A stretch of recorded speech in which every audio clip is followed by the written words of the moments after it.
I wanted to talk to you about the Hawaiian forgiveness code and the philosophy that lies behind Hooponopono. In another video I'm going to talk about Hooponopono, take you through the process, but this is really by way of introduction to help you understand what's really going on. And there's a couple of reasons for doing this. The first reason is that, as I've often said before, in Hawaiian culture, the lineage, where the knowledge came from, is incredibly important. It's not just what you know, it's who taught you, who gave you permission to teach, and who taught your teacher. So understanding the lineage also helps bring in the ancestors. When you know your lineage, then your ancestors will line up behind you and beautiful things can happen. And that's something I really want to support you in, that as I explain the lineage and pass the knowledge to you, that the lineage lines up behind you and you have great experiences with this subject matter. Another reason is that if you follow me at all on YouTube, I've got some videos up on YouTube about Huna, and sooner or later you'll come across some Hawaiian comments that what I teach is bullshit because I'm not Hawaiian bloodline, I don't live in Hawaii, and who gave you permission to teach anyway. I know where my lineage comes from. I know where the permission for me to teach comes from. So actually, I'm fine with this stuff, but I think it's important to explain and also to honor the fact that there are people out there who feel that their culture is in some way being appropriated. It's not my intention to appropriate other people's culture. It's my intention to share this culture, because I know that the reason that it was shared with my teachers and why my teachers share it with me and gave me permission to teach is because they all believe that the knowledge, or believed that the knowledge needs to be out there in the public domain and not just hoarded away. That's why I teach it. I think it's important knowledge, and it should be shared. And I only teach what I teach with permission. If I ain't got the permission, I don't teach it. So for example, back in the early 2000s, I studied Lomi Lomi Hawaiian massage with Auntie Margaret. Now the only thing I have permission from Auntie Margaret to do is to practice Lomi Lomi, so to give somebody else a Lomi Lomi massage. I don't have permission to teach it, and I have no intention of teaching it, even though I am, in my history, a teacher of massage. Lomi Lomi isn't something I teach because I don't have the permission. So, onto the subject of Hooponopono and forgiveness. So Hooponopono, ho'o, to make, pono, right, ponopono, doubly right, because in Polynesian languages, when you double the word, you make it doubly powerful. Hooponopono is a cultural tradition, and it's something that in the ancient Hawaiian times, it was believed that you must forgive anything. The threads of the Hooponopono that I teach, the forgiveness that I teach, there are three threads. The first thread is the lineage of the Bray family, which has now passed into the James family.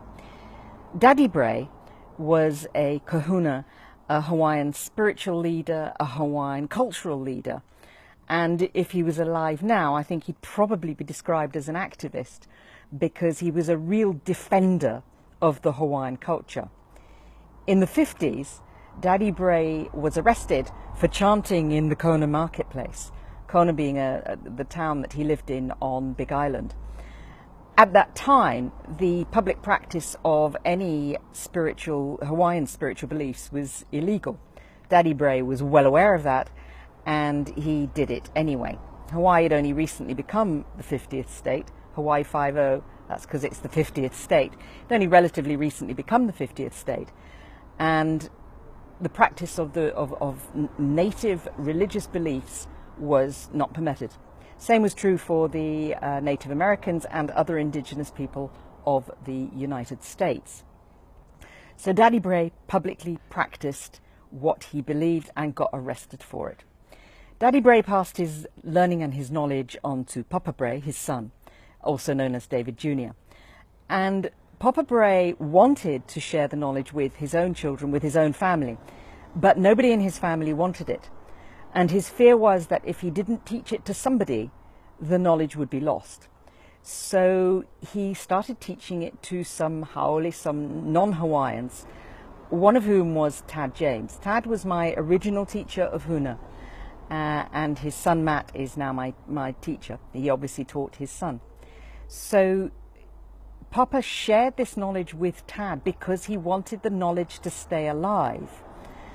And when Tad first started teaching it publicly, there was a combination of a number of Hawaiian elders who really came together to make the teachings happen, to make the Huna workshop, as it ended up being called, to make the Huna workshop happen, to allow the knowledge to be shared so that it didn't get lost.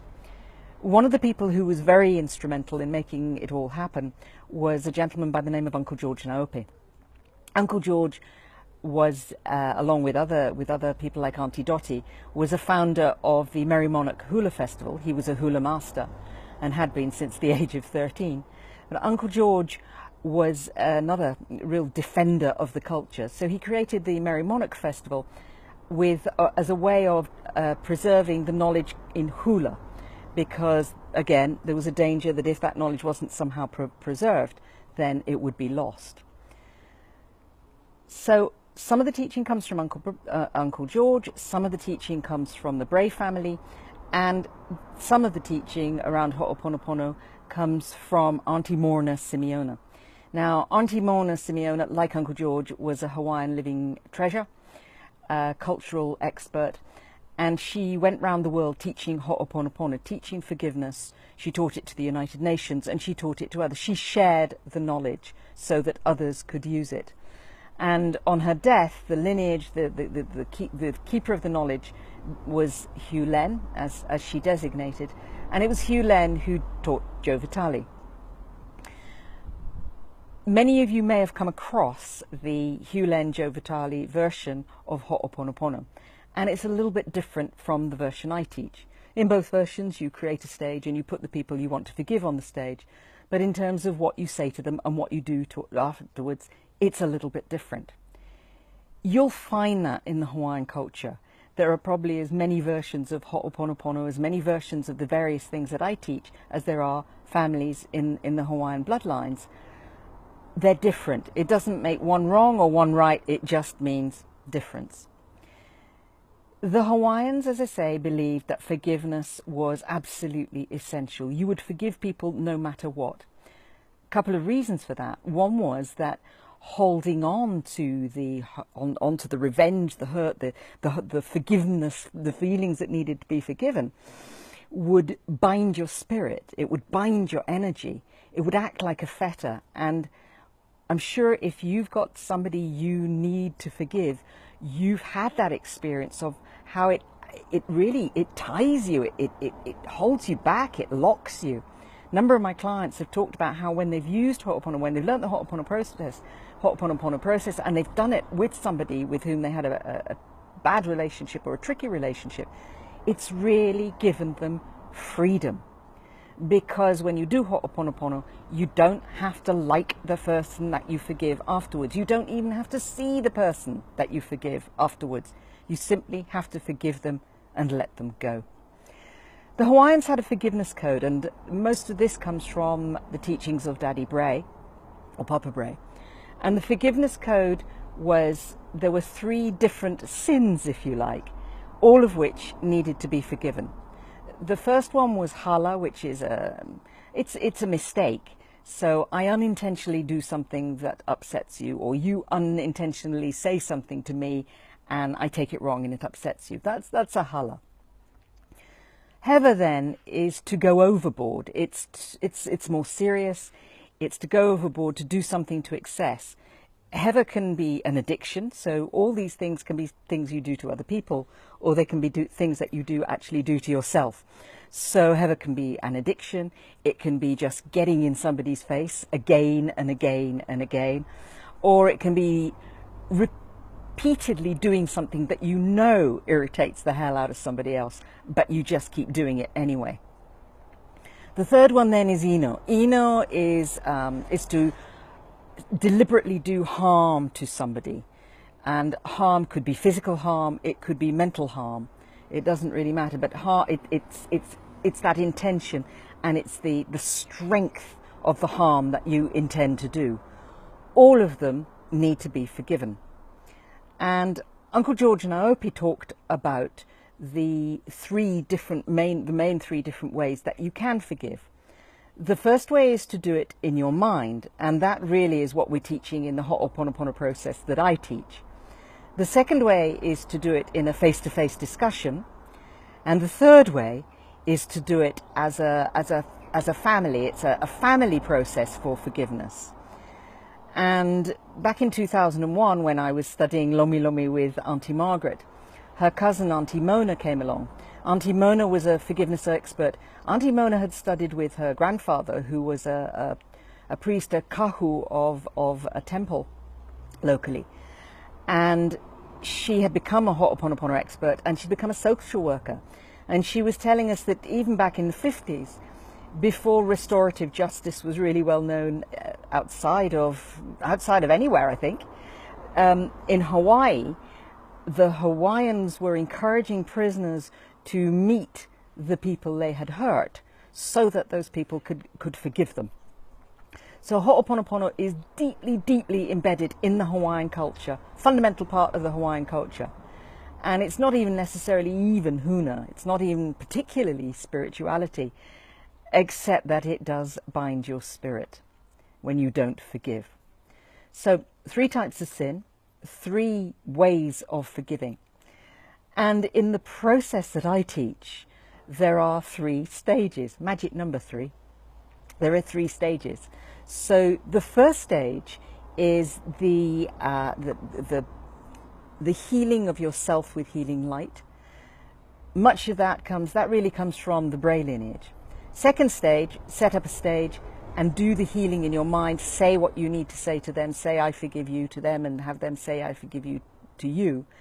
That's very much Morna Simeona. But as I said, Uncle George Naopi often talked about how Hooponopono would be done with them in the mind. The third stage then is the cutting of the aka cords. Aka is a etheric, sticky stuff that connects you to source and to other people. It's almost like an energetic umbilical cord that goes out. And it, whether you think of somebody, whether you're related to somebody, whether you love somebody, whether you hate somebody, whether you brush against somebody in a public place, it sets up an aka cord. And so the last stage of the Hooponopono process, as I teach it, is from the Bray lineage. I hope that's been useful as a precursor to actually going through the Hooponopono process. And in the next video, that's what I'm going to do. I'm going to take you through the process as a guided meditation so you can use it anytime you want. And may your ancestors line up behind you, and the ancestors of our lineage line up behind you as you're doing so.